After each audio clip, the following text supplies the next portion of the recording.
de agora você é nosso convidado a acompanhar uma conversa com a senadora Rose de Freitas. O nosso tema é um balanço da Comissão Mista de Orçamento, a qual ela esteve à frente como presidente durante o último ano e fala conosco sobre esse trabalho realizado. Senadora, muito obrigada pela sua presença aqui no nosso programa. A gente conversava antes da gravação que a senhora assumiu a Comissão Mista de Orçamento num momento muito complicado do país.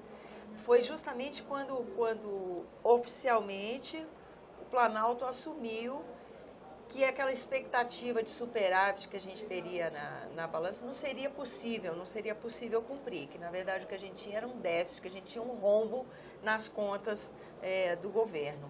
E aí como elaborar um orçamento, como manter políticas públicas diante de uma realidade tão distinta do que era a expectativa.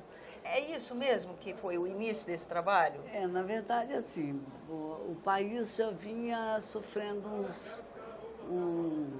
uns solavancos, né, na economia, e quem estava atento a isso percebia que não haveria sinal de bons tempos, principalmente a partir do momento que o governo aceita, como até um desafio colocado pelo próprio orçamento e também por vários segmentos da casa, aceita fazer demorava a fechar e os números não batiam, então aceitou o desafio de fazer um orçamento transparente, verdadeiro. O que coincidiu com a sua vontade de parar com a ideia de que o orçamento era uma peça de ficção. O que nós ouvíamos todo ano. O que significava isso para a população brasileira ouvir? O orçamento da União, planos, orçamento público, todo ele era cheio de números, vamos dizer assim... Longe da realidade. Não vou dizer, números falsos, né? Maquiados. E isso foi um momento em que o peão foi para o chão. Né? Nós falamos que não aceitaríamos nada que não tivessem papéis para serem comprovados.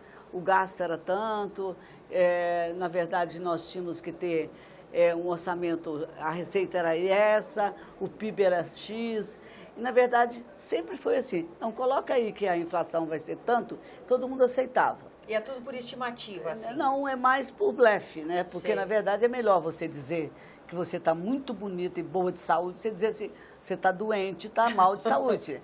Então, as pessoas faziam isso com a economia do Brasil. E em outras situações também, não é de agora que o Brasil entrou nessa crise toda que nós estamos vendo. Então, a Comissão de Orçamento, ela se debruçou com essa meta de colocar números reais e projetar para o Brasil o que era a realidade do orçamento da União.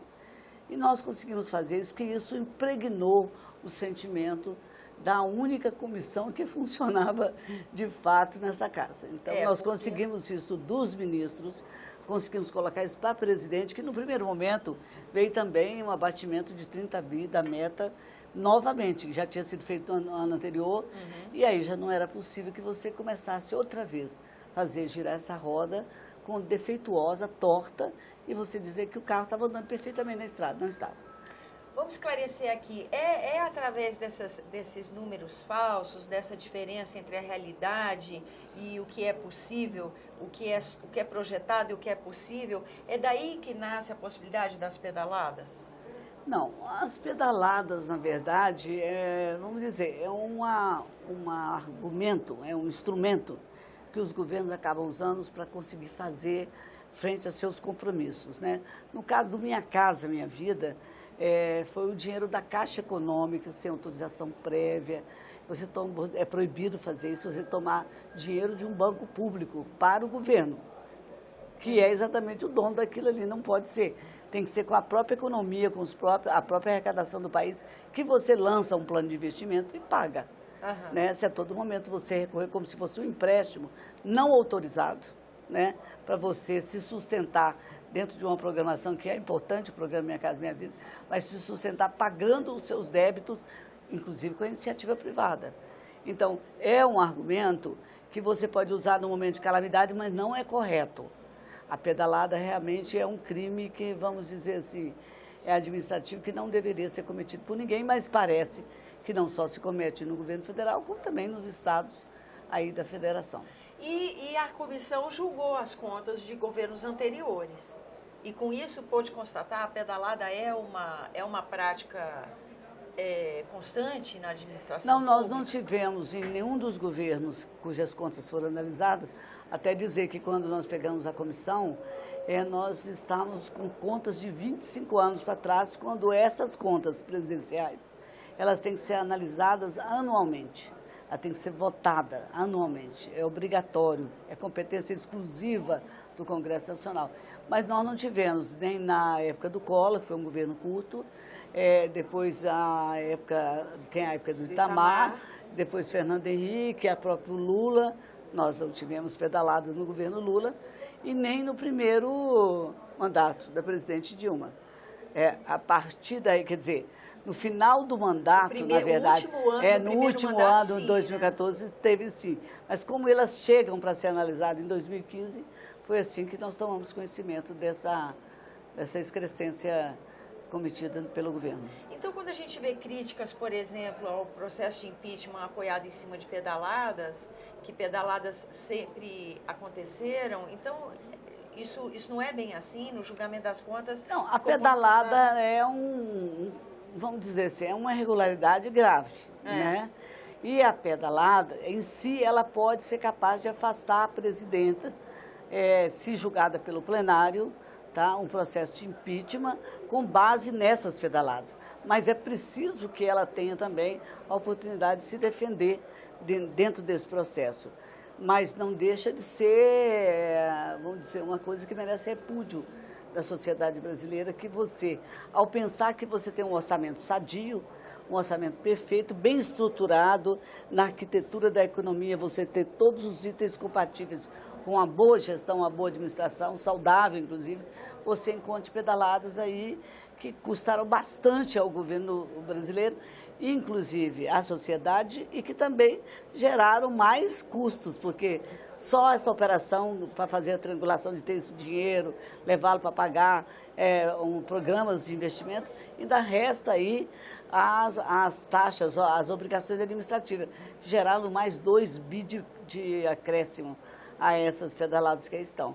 Eu diria assim, elas não deveriam ser cometidas. Quando cometidas, elas têm que ser pelo menos administradas da maneira que a gente pode dizer que há honestidade e a sinceridade no propósito, e não fazer e depois deixar aquilo num canto ou levar para o Tribunal de Contas e virar uma briga jurídica em torno disso. Se a presidenta fosse afastada pelo fato de ter cometido as pedaladas, no mínimo nós teríamos que dizer 2 coisas importantes. Ela teria que reconhecer esse crime, refazer dentro da ordem jurídica perfeita e administrativa, e mais adiante não sacrificar o Estado, quer dizer, não dar a ele prejuízo de qualquer natureza. Ela teria que fazer isso. E realmente acabou fazendo. Só que, dada a crise que o país está, essa incidência está cada vez maior. Nós arredondamos todo o déficit que tinha, fechando, pedindo ao ministro da época, Levi, que nos desse todas as informações sobre o que realmente era o débito do governo, né? O governo não parou de gastar muito, o governo colocou os números naquela época verdadeiros, nós arrumamos a economia no PLN 5, reorganizamos a casa, entregamos para o orçamento ser votado com toda aquela busca de acertos e tudo mais. Nós estamos novamente no mesmo quadro. Nós estamos novamente no mesmo quadro. O que acontece nesse fato? Tem um pedido de impeachment, né? Que ele usa as pedaladas como base para esse impeachment. Verdade. Então, isso vai ter que ir para o plenário da Câmara. Se lá quem quer o impeachment tiver 342 votos a favor do impeachment, ela será afastada e assume o vice-presidente por 180 dias. Aí ela vai ter que se defender, né, apresentar argumento, ela tem vários recursos para ser impetrado. Imagine aonde estará o país, depois de pedalada, depois de inflação alta, né, depois de perda de investimento, confiabilidade, credibilidade, economia ruim, desemprego. Você imagina o país parado esperando decidir a questão do impeachment, né? Por isso que muitas vezes eu até falo assim, vamos fazer um pacto nacional, eleições gerais. Sabe? Eleições gerais, que você começa, porque nós temos na ordem sucessória alguns problemas. Sim. Nós temos Michel Temer assumindo, nós temos um processo dentro do TSE, que ninguém sabe o que vai dar. O processo do TSE, eu tenho que explicar, que é a impugnação da chapa, da presidenta e do vice. Muito bem. Ninguém sabe o que vai dar isso. Portanto, nós temos o impeachment da Câmara, temos o processo do TSE. Que seria em setembro, ainda a expectativa que aconteça em setembro. Claro, ainda temos 2 presidentes que estarão na ordem sucessória. Assume Michel Temer. Quem é o vice-presidente do Michel pela ordem sucessória? Eduardo Cunha, que também não sabe o que pode acontecer. E em seguida é Renan, que também não se sabe o que pode acontecer. Então, merece o Brasil viver nessa insegurança? Como pode os outros interessados, parceiros internacionais, né? Como pode os negócios de um país como esse, desse tamanho, importante na economia mundial, funcionar com tantas perguntas, com tantos percalços, com tantos desafios? Bom, vindo da Comissão de Orçamento... Eu emendei tudo, você viu que eu fui falando, né? Desabafando aqui, que estava aqui dentro. Mas é o que o telespectador gostaria de entender, porque há uma relação entre a administração do recurso público, o orçamento e as pedaladas. Há alguma relação nessa, né? Nós estamos falando do mesmo universo. E a pessoa que presidiu a Comissão Mista de Orçamento num ano crítico como esse está dando uma luz aqui no que é essa situação. Não deixou de ser um desafio, né? Nós tínhamos muitos projetos paralisados, nós tínhamos o hábito de, por exemplo, pegar um projeto, uma MP com um crédito especial extraordinário ou suplementar, e retalhar ele todinho, jogar dinheiro para cá, para lá, e recursos que não seriam usados, porque não tinha de fato. Então, nós fizemos, o recurso existe, está destinado para onde? É para pagar os programas. Nós fizemos que o governo também fosse lá nos resta pagar. Escola que foi construída, que o sujeito colocava uma máquina em frente e falava, aqui ninguém entra, porque eu não recebi por ela. Né? Então, nós tivemos muita dificuldade de fazer entender que o melhor é fazer fazendo, de tal maneira que pode se cumprir o que você está determinando a ser feito. Então, eu ouso dizer assim, não querendo ter humildade ou ousadia, dizer o seguinte, nós retomamos o curso normal de uma comissão que deve funcionar com seriedade e, sobretudo, preocupado com o Brasil. Isso foi feito. Não tem nenhum número que seja colocado nesse orçamento que foi votado, que seja menos ou mais do que a realidade exibiu para todos nós. Do que há recurso mesmo que suporte aquela demanda. Exatamente. Isso já é um alívio. Quem sabe mantendo essa prática... Como você mesmo disse no início, não eram 50 e poucos o débito, era muito maior. Não era nem superávit. Além de não ter esse superávit, ainda tinha um déficit enorme. Tinha, como agora estamos voltando a isso novamente, entendeu? Quando que o Brasil vai sair dessa situação? Eu acredito que políticas novas, não é políticos novos, acho até que pode chegar a isso também, mas políticas novas, né? Afinal de contas, quem vai tirar o país da crise? Não tem um salvador da pátria. Tem um conjunto de atitudes políticas que deveriam vir de lá, vir desta casa para tirar o Brasil dessa situação. Olha só, nosso tempo está esgotado, mas eu Toda acho... vez que eu venho aqui, o tempo esgota antes da hora. Falar de orçamento. Eu acho, senadora, que a gente devia marcar uma entrevista para falar de um tema que está sendo objeto de reflexão no plenário, o dia seguinte. Depois que o Congresso enfrentar esse tema impeachment, independente do desfecho, há toda a situação do país, então, que está em suspenso, esperando pela solução desse impasse político. Então, a partir daí, o que vai ser o dia seguinte Mas desse país? Eu que quero te entrevistar, porque, na verdade, é o seguinte, o dia seguinte tem que vir complementado com ações. Você trocar 6 por meia dúzia não dá. Eu, todo o respeito que eu tenho e sou do PMDB, né, tomei minhas atitudes e tomo dentro do PMDB, mas eu quero saber se na existência do impeachment assume o presidente Michel Temer até que se julgue o TSE. Isso. Eu quero ouvir a proposta para o Brasil.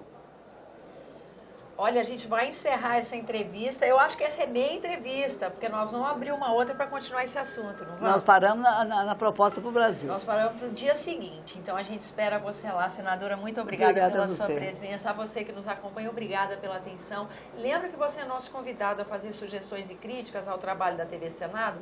pelo 0800 61 2211, que é uma ligação gratuita. E quando você quiser rever esse ou outro dos nossos programas, vá ao endereço eletrônico senado.leg.br/tv. Até a próxima.